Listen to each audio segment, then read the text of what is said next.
terus terang amuge jadi salempang inggis aya kejadian anu seperti kitu tangaranan si Sujang geus eueuh di dieu rek saha anu bisa ngabela jeung nulungan mun si Ronggo aya didatang ka dieu teh si Nyai dibawa deui wae meureunnan ku si Ronggo engke teh Sujang.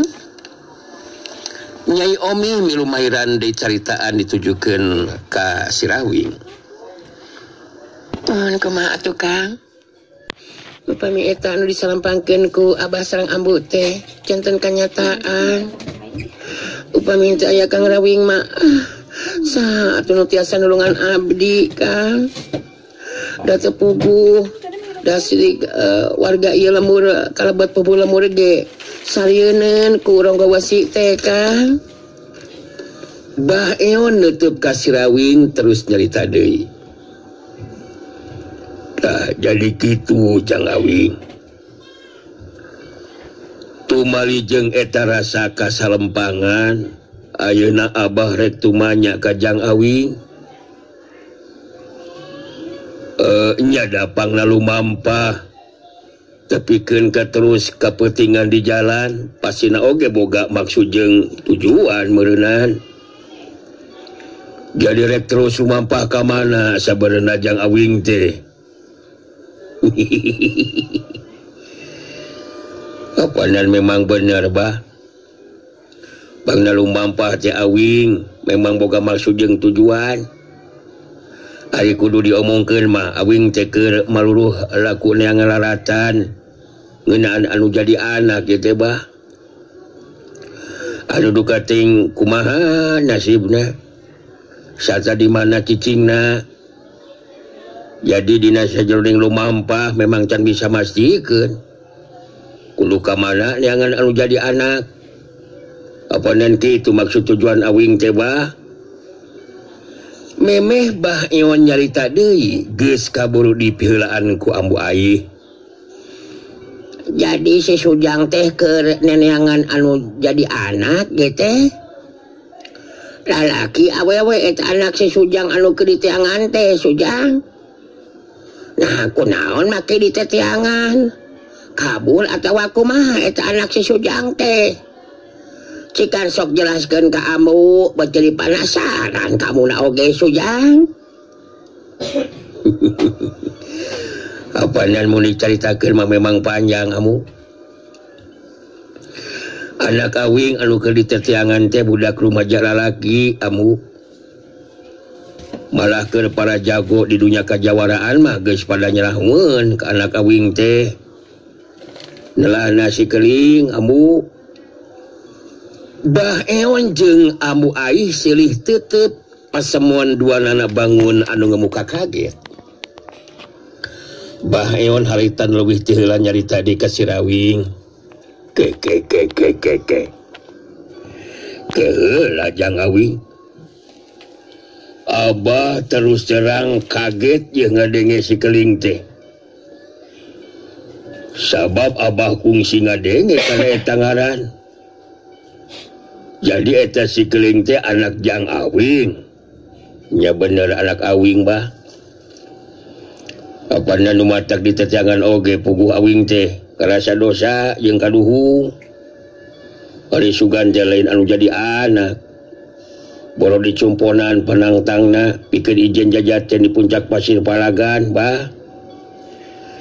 Keheula Sujang. Ambu jadi rada bingung oge ieu teh make jeung nyarita asa dosa jeung kaduhung sagarupa. Nah kumaha kitu eta si Sujang pangna asa boga dosa sagarupa. Terus make jeung ijen jajaten di puncak pasir Palagan sagarupa. Ijen jajaten ngayunan saha kitu Sujang? Cikan jelaskeun ku Jang Awing. Kumaha jujutanana eta teh? Abah penasaran jadi hayang nyaho. Sabab heula asa pernah ngadenge eta si Keling teh. Cing sok jelaskeun. Sabab musabab atawa kasang tukangna pangna si Keling ditetiangan ku Jang Awing teh. Teu naon meureunna mun abah hayang nyahonya. Nya teu naon abah. Papanan mun ku awing teu dijelaskeun. Engke bisi terus jadi pamikiran. Nya memang aya sabab musababna jeung kasang tukangna abah. Anu matak awing nyarita asa dosa jeung kaduhung oge. Kieu jujutanna mah abah amu ku si Rawing sacara singkat dijelaskeun ngeunaan riwayatna si Keling. Anu pikeun si Rawing mah memang teu nyangka mun si Keling teh anu jadi anakna. Anu dina waktu keur orok umur 8 bulan dipaling ku Ki Jarong ngalaksanakeun parentahna Ki Buyut Ireng anu nganggap ka si Rawing musuh kabuyutanana.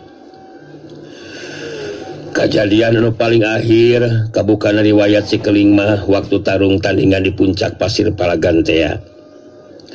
Bahyon jeung Amu Aih kitu deui Nyai Omi ngabandungan pinuh perhatian kana guaran caritaan si Rawing. Sanggeusna ngarasa cukup pere kateranganana harita mungkas caritanana. Ya apa dan gitu anu matak si Keling terus diteteangan ku awing teh bah. Anu matak awing geus janji ka diri mun nepikeun ka henteu kapanggih eta nu jadi anak. Awing mah rek bundur we ti dunya kajawaraan. Eureun morek makalangan deui. Betah sataya gunana boga pangarti oge ari dipake nyelakeun jadi anak mah bah. Bisa katingali ku Bah Ewan jeung Ambu Aih kitu deui Nyai Omi. Kaayaan pamulu si Rawing teh semu anu alum. Amu Aih anu harita leuwih ti heula nyarita ditujukeun ka si Rawing. Aya kitu nah eta lalakon kahirupan si Sujang teh. Amu ge henteu ngabibisani bisa ngarasakeun Sujang. Kumaha perasaan jeung goncangna jiwa si Sujang. Tumali jeung kajadian anu lumangsung di puncak pasir Palagan.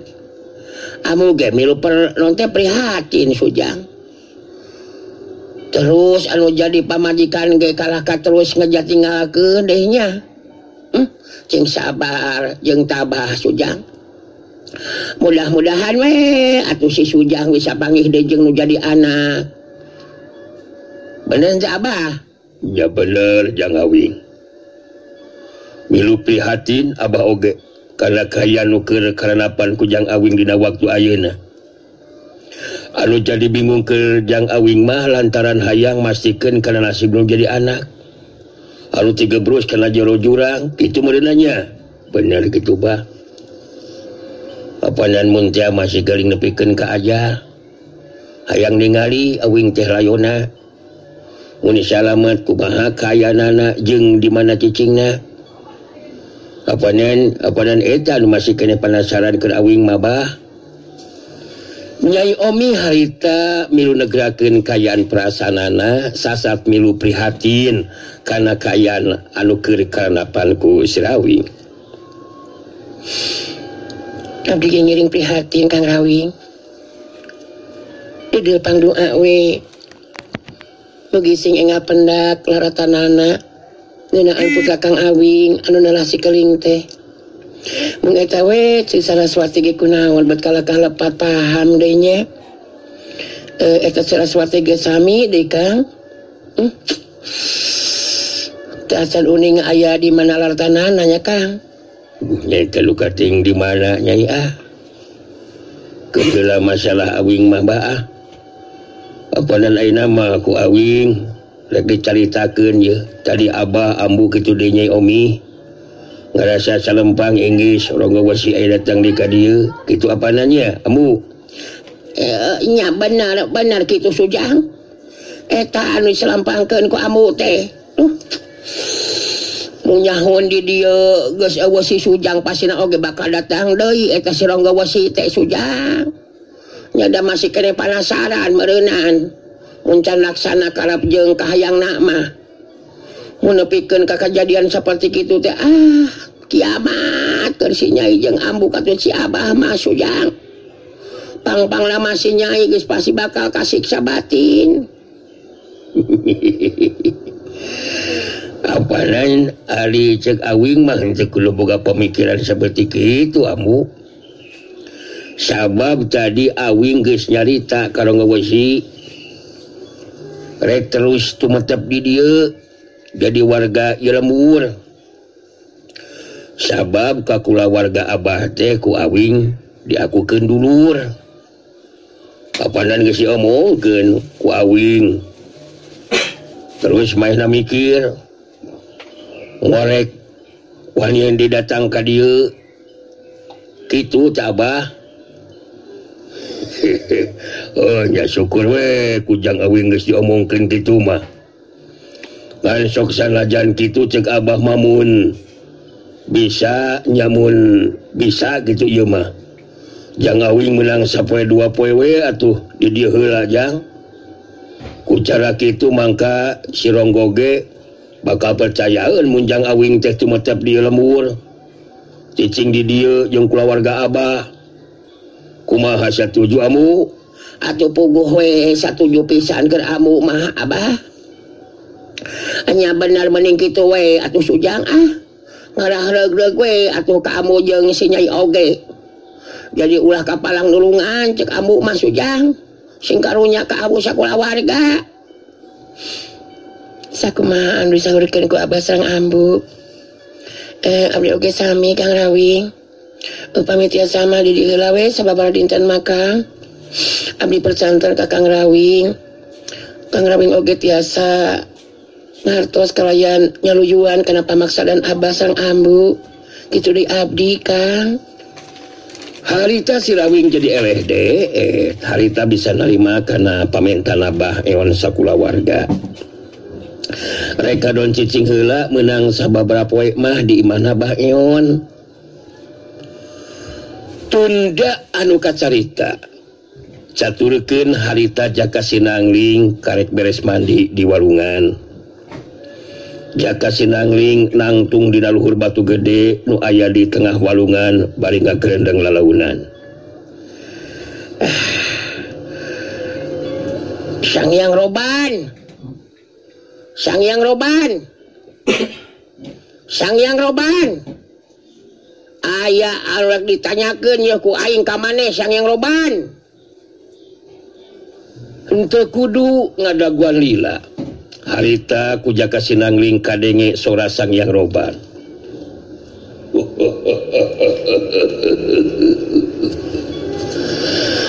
Regdanya kenaon Sinangling. Pok omongkeun Sinangling. Naon arek ditanyakeun teh? Mangkelanan Sangyang Roban. Mane masih gak numbung lila mau diajakan ngomong ku aing teh ancir. Mane kudu ngarti Sangyang, aing rek nanyakan di ka saha lamun lain ka maneh mah, bener teh?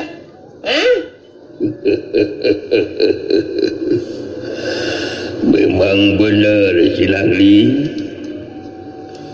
Sakuduna adikan nanyakeun mah ulah rek ka saha. Tanyakeun we ka kaula. Coba naon udah ditanyakeun teh Sinangling. Aing penasaran ieu Sangyang Roban. Maneh mah apan di alam gaib anjir. Pasina oge bakal leuwih nyaho tibatan aing. Nerte.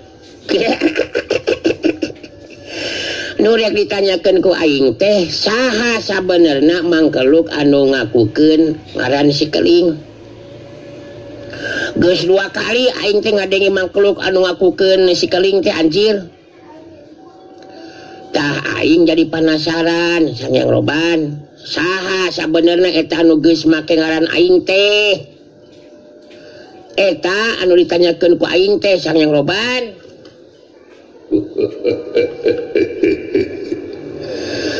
Ku kaula langsung aina dijawab Sinangling. Terus terang sanajan bener kaula aya di alam gaib, tapi kaulah henteu bisa nembus pikeun nganyahoankeun saha anu geus ngakukeun ngaran sikeling. Jadi kaulah memang henteu nyaho Sinangli. Atuh mun kitu mah sarua we jeung aing anjir. Naon hebatna maneh mun kitu mah sanging roban. Payah maneh mah anjir ah. Alaka sarua jeung aing henteu nyaho deui. Bener maneh henteu nyaho. Saha mangkelukna anu ngakukeun sikeling? Hah?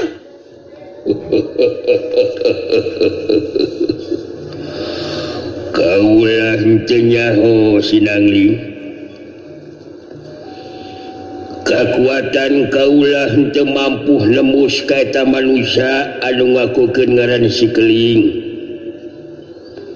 Jadi cek kaulah mah alika geus teu kudu mikiran anu henteu penting Sinangli. Leuwih hade laksanakeun we pancen gawe salaku tabib sakti.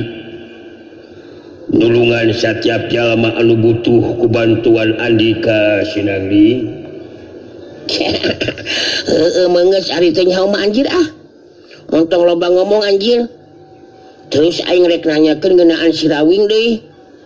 Memang nepikeun ka ayeuna aing masih keneh nganggap musuh ka manehna. Ngan aing geus teu untupan sanging roban. Mun kudu balas dendam mah anjir. Ilmu silat si Rawing memang leuwih hebat ti aing anjir. Komo aing ayeuna mah henteu bagugan ilmu silat anjir.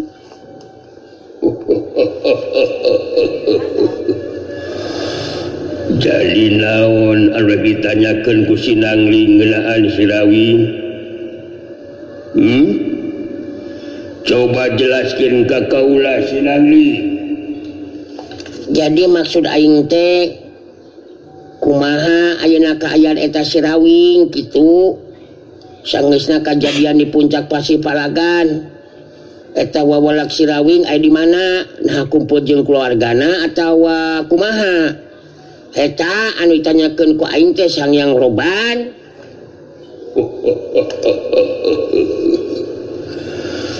Gaula geus kungsi nyarita Sinangli. Ngeunaan saha sabenerna si Rawing. Sarta naon hubunganana jeung Sinangli. Engke dina waktuna oge bakal kabuka Sinangli. Terus terang kekuatan kaulah henteu bisa nembus kadungaran si Rawing Sinangli. Sabab si Rawing mibana kekuatan ilmu anu pinunjul. Sakali deui kaulah nandeskeun. Geus henteu kudu mikiran ngeunaan si Rawing Sinangli. Engke dina hiji waktu Sinangli bakal panggih jeung si Rawing. Kumaha cukup Sinangli? Ya cukup nanahaun anjir. Mau ditanyakeun ku aing maneh teh nyaho geuningan. Ya beungeus we ah. Ari maneh teh nyaho mah aing ge mah bisa maksa Sangyang Roban. Jadi aing mah geus teu kudu mikiran naon-naon, anu penting aing mah jadi tabib sakti jeung ngubaran. Koda ari narawang mah aing ge pan dibejaan ku maneh Sangyang Roban. Meungeus ka harti ah ku aing oge ah. Ari kitu mah Sangyang Roban.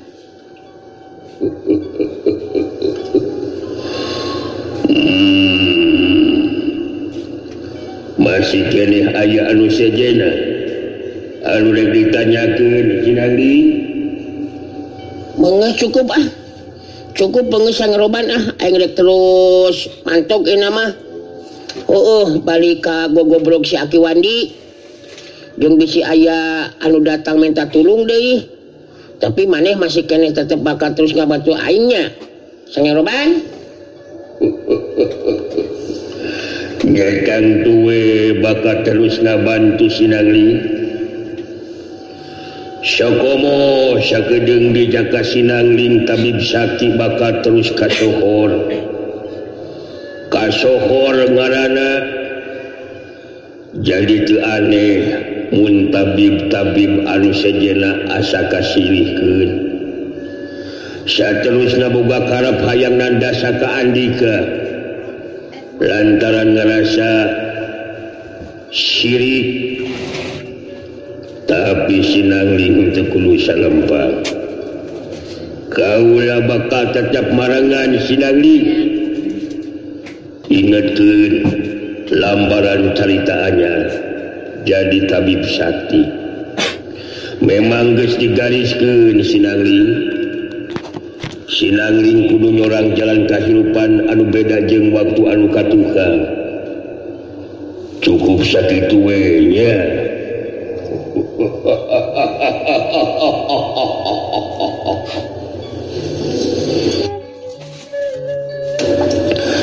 Sora Sang Hyang Roban geus teu kadengede ku Jaka Sinangling.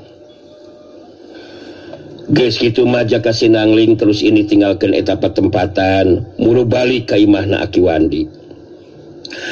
Barang sup Jaka Sinangling ka jero imah kasampak ditepas aya dua urang tamu lalaki jeung awewe anu lalaki nu geus araya umuran lalaki atawa salaki pamajikan sigana mah ningali Jaka Sinangling asup ka jero imah harita nini omah langsung nyarita ka Jaka Sinangling tah geus balik geuningan Sujang hasok ngayung heula. Ieu anu duaan teh tamu urang Sujang jauh-jauh ngahaja datang ka dieu. Aki Wandi nyambungan kana caritaan ini ona. Ya bener sok ngariung heula di dieu Jang. Tah jadi ieu Jaka Sinangling si tabib sakti teh incu Aki anu tadi diobrolkeun. Jadi ieu tamu nu datang teh salaki pamajikan Jang Sinangling. Ieu nu awewe neulah Nyai Ibah. Atuh ieu salakina neulah Jang Udan. Jaka Sinangling ngaret ka dua urang tamuna terus carita. Maneh duaan enak keur bingung jeung sedihnya. Anak maneh anu awewe geus aya kana 2 bulan. Blang-blang bleng-blengnya kaganggu jiwana. Disebut ku batur mah owah alias gelo bener teu maneh teu kudu kaget ceuk Kang aing Jaka Sinangling si tabib sakti bisa nyaho karena kasusah maneh duaan ayeuna.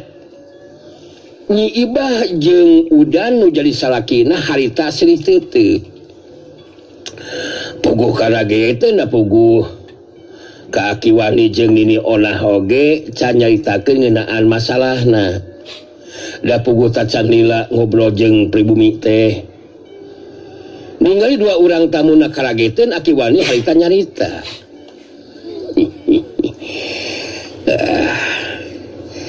Nyai Ujang teu kudu kaget. Lebah dieu bedana Jaka Sinangling jeung tabib sakti anu sejenna. Jadi incu Aki masa naja nurek minta tulung acan nyaritakeun masalahna geus langsung nyaweun Jaka Sinangling mah sikah neta ceuk Ujang jeung si Nyai bener henteu caitaan Jaka Sinangling teh.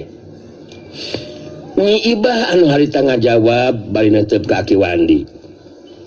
Nya bener pisan henteu mencog saeutik oge eta caitan Jaka Sinangling teh Aki.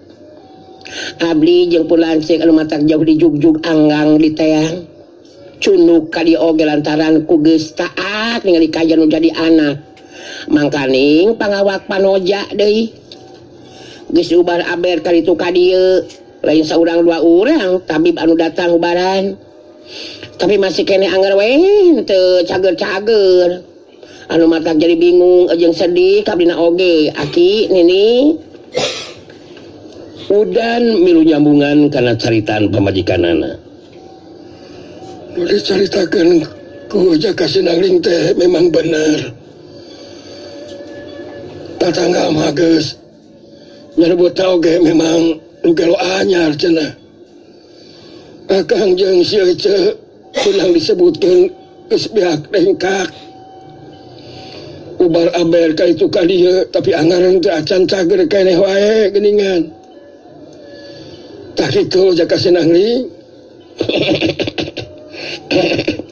Kenaon eta sora Mang meni kitu Mang pakapungkurna pan Mang mah kana seni ngalokan gitu da tina sasasi teh paling liren 2 minggu 2 dinten 2 peuting tak kira untuk lagi dengan pura gitu tah.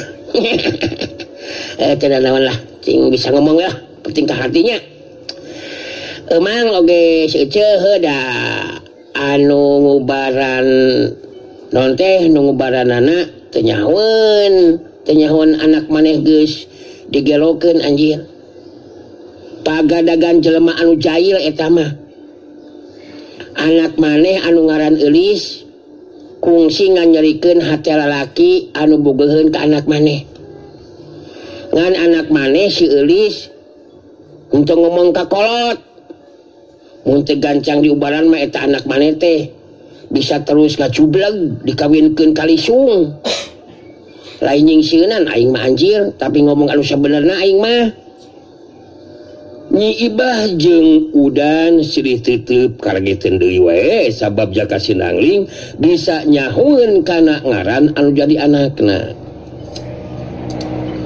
Malah jadi terus caritakeun ngeunaan sabab musabab pangna anu jadi anak jadi owah kaganggu jiwana.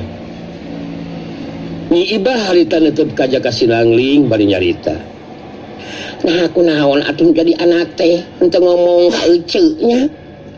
Jeung sajal mana atuh eta anu geus jahil kana euceuk teh Jaka Sinangling. Bet kuteung teuingeun nya, duh anak euceuk jadi owah. Muga be atuh Jaka Sinangling bisa nulungan ngubaran Eulis anak euceuk. Bogoh euceuk jeung si akang teh ngan boga anak hiji-hijina Jaka Sinangling. Udan milu mairan deui caritaan ditujukeun ka Jaka Sinangling. Sing karunya ka akang jeung euceuk Jaka Sinangling puguh akang dari usaha dagang mah keur majeuna maju ieu teh sangeusna eureun kana seni teh nya diajar dagangan tapi ningali anu jadi anak ayeuna saeutik kitu mah geus jadi henteu tenang dina ngurus dagang teh jadi moga Jaka Sinangling bisa nulungan sangkan anak akang bisa cager deui. Nini Onah ngaret ka Jaka Sinangling terus nyarita. Tah jadi kitu geuningan Sujang. Jadi ayeuna mah kari kumaha ceuk si Sujang we dek henteu ngubaran kawan roja anu ngaran Eulis anakna Nyi Ibah jeung Jang Udan. Anu memang matak prihatin ka ngaranan dina kaayaan owas saperti kitu mah bener teh Aki. Ya benar ini tapi nyada ngeunaan urusan naik jeung hanteuna nulungan bisa jeung hanteuna ngubaran eta mah kari gumantung ka Jang Sinangling ngeunal yaki mah meureunan saukur bisa ngabandungan jeung miharep sangkan Jaka Sinangling teh ngubaran Eulis anu ayeuna kaayaanana keur owah. Jaka Sinangling ngabagikeun paneutupna ka Nyi Ibah jeung Udan teu lila terus carita. Maneh duaan geus ngomong langsung minta tulung ka aing. Nya ari aing mah pasti bakal nulungan ceuk. Ngan maneh duaan ge kudu ngarti. Kudu ngarti Cik Ibah ka Udan. Lain pagawean enteng anjir ubaran si Eulis anu digelokeun teh. Sabab anu geus ngagunakeun elmuna ngarah anak maneh gelo teh pasti bakal nyahoeun diubaran ku aing gitu anjir manehna bakal terus jadi malikan ka aing pasina oge. Nini Onah penasaran sigana mah terus tumanya ka Jaka Sinangling. Heula Sujang masih can ngati jeung Nini mah. Maksud si Sujang teh anu geus jahil kasih Nyai Eulis teh bakal nyahoeun mun si Sujang ngubaran Nyai Eulis. Nah bisa nyahoeun kumaha? Saha nu ngabejaan ka manehna Sujang? Lain dibejaan ku jalma ini. tapi eta luges jaya ngagunakeun ilmuna anu ngajadikeun eulis awat teh pasti oge dibejaan ku sacara gaib gitu.